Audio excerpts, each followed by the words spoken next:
حضرت خواجہ حسن بصری رضی اللہ تعالیٰ عنہ یہ حضرت علی کے شاگرد ہیں، مولا علی شیر خدا کے شاگرد ہیں۔ اور ایک روایت ایسی بھی ملتی ہے کہ بچپن تھا ان کا تو نبی پاک کے گھر چلے جاتے تھے، تابعی ہیں، بہت چھوٹے تھے جب حضور کا وصال ہوا، صحابہ کے شاگرد ہیں۔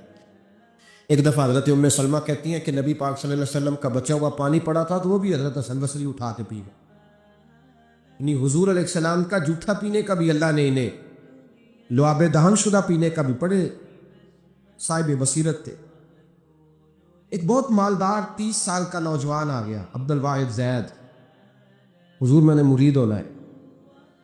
آپ نے فرمایا تو میرا بھائی بن جا، مجھ سے دین سیکھ، مرید ہو کے کیا کرے گا؟ کہنے لگا حضور میں باریکی تک پہنچ گیا ہوں، بھائی تو شریک ہوتے ہیں، مجھے بھائی نہ بنائے، مجھے غلام بنائے۔ تابع داری وہی کر سکتا ہے جو غلامی کرے، بھائی تو شریک ہوتے ہیں، وہ تو مقابلہ کرتے ہیں، غلام بنائے۔ حضرت حسن بصری، حضرت عبد الواحد بن زید رحمۃ اللہ علیہ فرماتے ہیں میں کروڑ پتی تھا، ہیرے جواہرات کا ٹھکانہ ہی نہیں تھا۔ تو حضرت حسن بصری رحمۃ اللہ علیہ فرمانے لگے تیرا میرا سٹیٹس ایک نہیں، تو میرا غلام کیسے بنے گا؟ تیرے گھر میں تو خود بیسیوں غلام ہیں، تیرا میرا سٹیٹس نہیں، میں غریب آدمی ہوں، ایک وقت کھا لیتا ہوں، 2 وقت بھوک کاٹ لیتا ہوں، شہزادہ ہے، سٹیٹس نہیں بنے گا۔ عبد الواحد بن زید گھر گئے، اپنے غلاموں کو کھڑے کھڑے آزاد کر دیا، رشتہ داروں کی لسٹ بنائی، سب کو دعوت کھلائی، جو گھر کے اندر مال دولت تھا ان میں بانٹ دیا، باقی پڑوسیوں کو دے دیا، جو کپڑے پہنے ہوئے تھے وہ بھی اتار کے صدقہ کیے، ٹاٹ کا لباس پہن کے حضرت حسن بصری کے سامنے آ کے کھڑے ہوئے۔ خواجہ حسن بصری نظر اٹھائی، کہا اچھا یہ حال کیسے ہو گیا؟ کہ حضور ہر شے بیچ آیا ہو۔ تا کیوں؟ فرمانے لگے آپ نے کہا تھا تیرا میرا سٹیٹس نہیں، اب تو ایک ہو گیا ہے نا، اب تو سٹیٹس ایک ہو گیا نا، اب غلامی ملے گی۔ اگر رب تعالیٰ مددگار ہو تو پھر کوئی چیز بھی رستے میں رکاوٹ نہیں بنتی، اور اگر مالک کریم کو منظور نہ ہو تو انسان بہترین سیاستدان ہو، اچھا ایڈمنسٹریٹر ہو، اس کا ذہن بڑی وسعت رکھتا ہو، بڑی اچھی پلاننگ کرنا جانتا ہو، سارا کچھ ہو، بندہ ناکام ہو جاتا ہے۔ مسلمانوں کو جتنی کامیابیاں ملیں ان کا پس منظر صرف اتنا تھا کہ اللہ تبارک و تعالیٰ نے اپنے بندوں کی مدد فرمائی، اور اب تعالیٰ نے قرآن مجید میں اس حقیقت کا بیان کیا، فرمایا بل اللہ مولاکم، فرمایا بلکہ اللہ تمہارا مولا ہے، وَهُوَ خَيْرُ النَّاصِرِينَ، اور وہ بہترین مددگار ہے۔ وہ جو رب تمہارا مولا ہے وہ بہترین مددگار ہے، اور اگر وہ مدد کرے تمہاری، سورہ آل عمران میں آگے جا کے ارشاد فرمایا اگر اللہ مدد کرے تو پھر تم پر کوئی غالب نہیں آ سکتا، اور اگر وہ تمہاری مدد چھوڑ دے تو پھر کوئی تمہاری مدد کر سکتا؟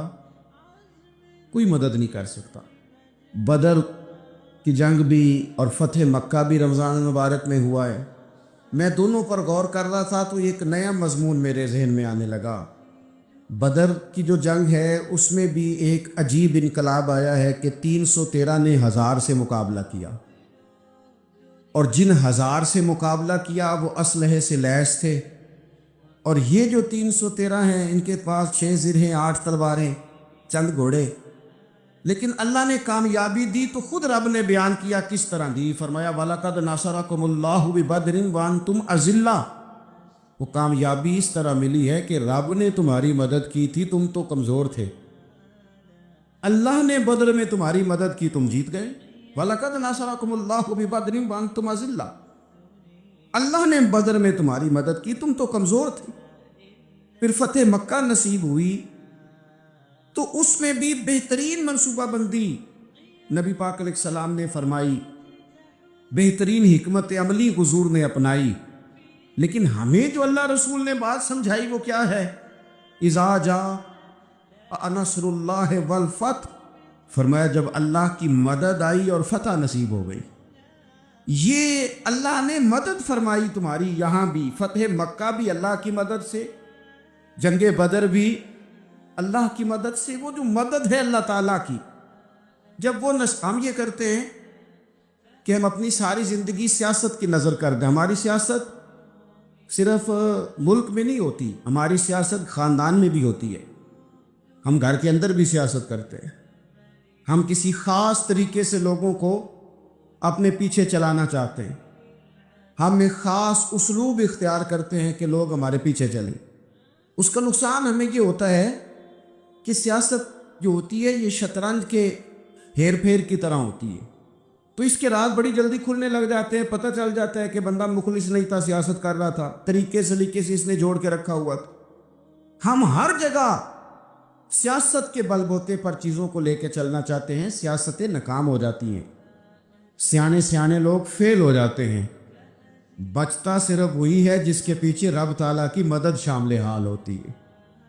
اپنی زندگی کے اندر ہم جو کچھ بھی کر رہے ہیں، جس شعبے سے بھی ہمارا تعلق ہے، آج ہم نے اس بات پہ غور کرنا ہے کہ پہلے تو یہ غور کر لیں کہ جو کام ہم کر رہے ہیں کیا وہ کام ایسا ہے کہ اس میں اللہ کی مدد ہمیں ملے گی.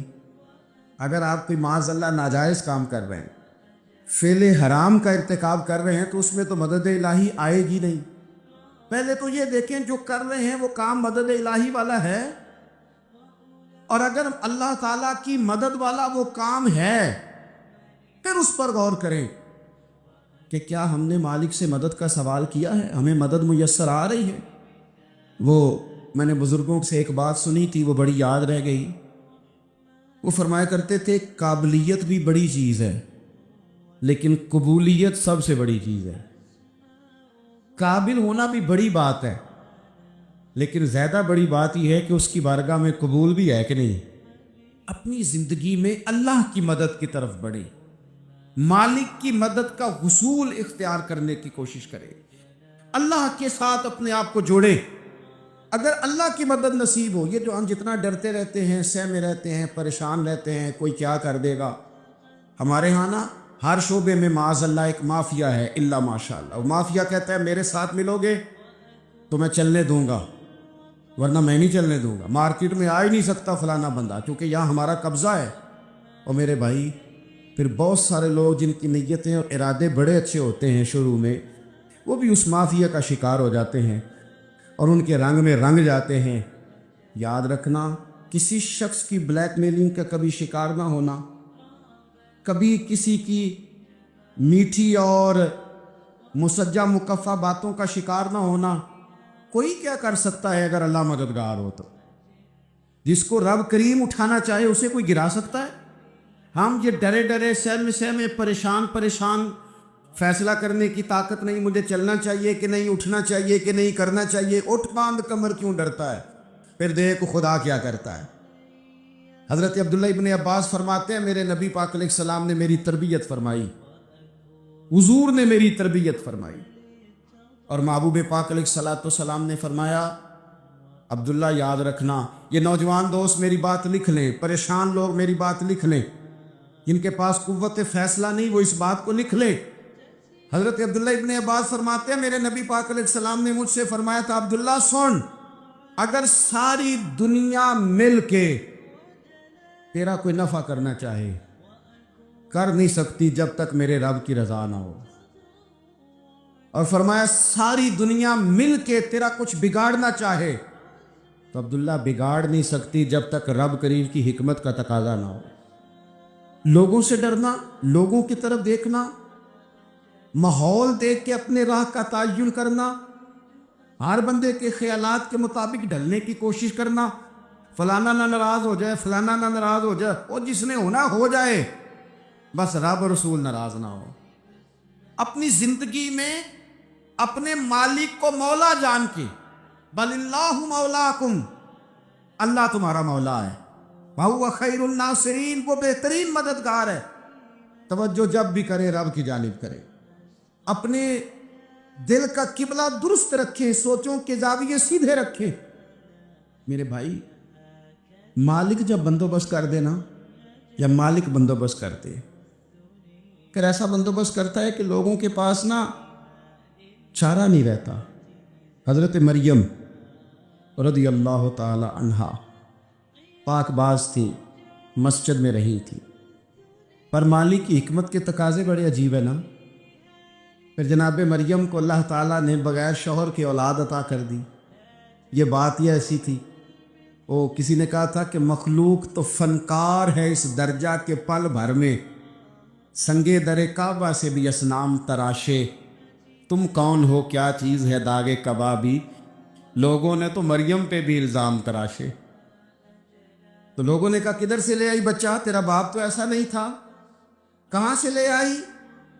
اللہ کرے میں آپ کو سمجھا سکوں، ذرا اپنے آپ کو وہاں کھڑا کریں کہ ایک پاک باز عورت، پاک باپ کی بیٹی، طیب ماں کی بیٹی، اور اللہ کے گھر میں پرورش پانے والی خاتون، ایک وہ وقت اور ایک یہ وقت کہ اس عورت کو کٹہرے میں کھڑا کر کے پوچھا جا رہا ہے کہ معاذ اللہ تیری گود میں بچہ جائز نہیں ہے، کہاں سے لائی ہے؟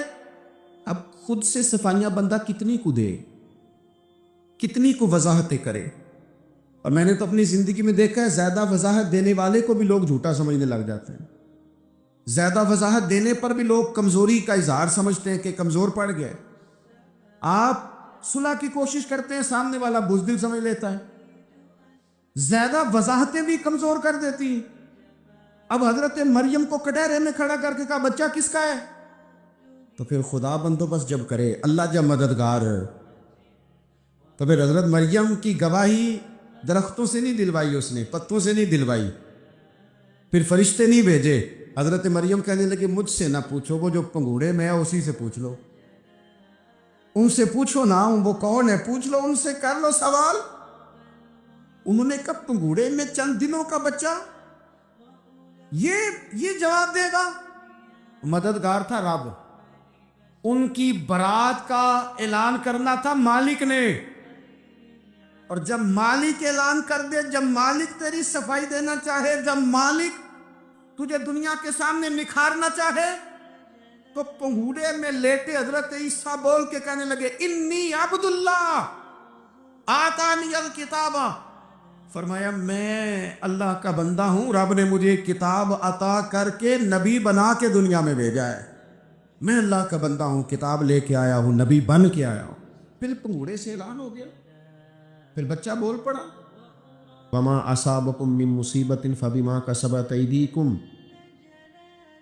انسان پر کچھ مصیبتیں وہ آتی ہیں جو اس کے ہاتھوں کے کسب کی وجہ سے آتی ہیں۔ بہت ساری قوموں پر عذاب اس لیے آئے کہ انہوں نے بعض گناہ کیے تھے، لیکن یہ یاد رکھیے گا کہ عذاب ہمیشہ گناہوں کی وجہ سے نہیں آتے،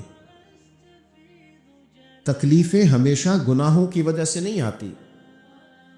انسان دکھوں میں، مشکلات میں صرف اپنی غلطیوں کی وجہ سے نہیں الجھتا، بلکہ نبی پاک علیہ الصلاۃ والسلام نے فرمایا ہے اللہ تعالیٰ کسی بندے کو کوئی درجہ دینا چاہتا ہے، اس کے اعمال اس طرح کے نہیں ہوتے کہ اسے درجہ دیا جائے، اللہ اسے کسی مشکل میں ڈال کے اس کے درجے کو بلند فرما دیتا ہے۔ بلندی درجات کے لیے، قرب الہی کے لیے، اللہ تبارک و تعالیٰ کی بارگاہ کی معرفت کے لیے بھی مصائب آتے ہیں۔ آپ دیکھیے نا، نبی پاک صلی اللہ تعالیٰ علیہ وسلم نے فرمایا سب سے زیادہ تکلیفیں انبیاء پہ آتی ہیں،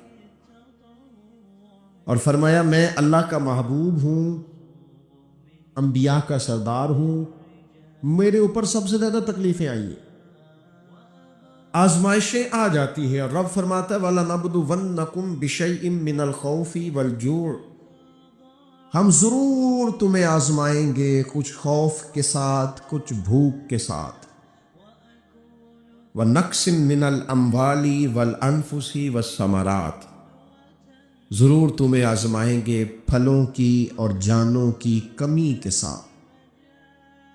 اگر تم اس میں ثابت قدم رہے، شکوے نہ کیے، اپنے رب کی رضا پہ تم راضی رہے، تو وبشر الصابرین، اے محبوب پھر جو میری رضا پہ صبر کریں انہیں میری جنت کی خوشخبری بھی عطا فرما دے۔